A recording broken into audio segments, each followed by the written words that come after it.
Satu minibus terperosok dalam anak sungai di Jalan Gubernur Habastari, Jakabaring, Senin pagi. Mobil belakangan diketahui dikendarai Yogi, warga perumahan Opi Jakabaring yang akan pulang.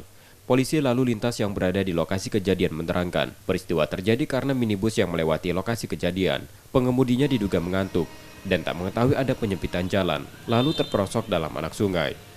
Dalam peristiwa ini pengemudi minibus mengalami luka ringan akibat benturan. Jadi untuk kronologis kejadian, eh, pengendara mobil Toyota Rush ini dalam keadaan mengantuk. Dia mengemudi kendaraan mobil Rush dari arah Jakabaring tujuan ke Rambutan. Jakabaring Rambutan. Sementara jalan ini persempitan. Jadi dia bukannya berbelok karena mengantuk, jadi lurus dan masuk ke dalam sungai kecil ini. Proses pemindahan badan mobil berlangsung lebih dari 30 menit dengan bantuan 2 unit mobil derek.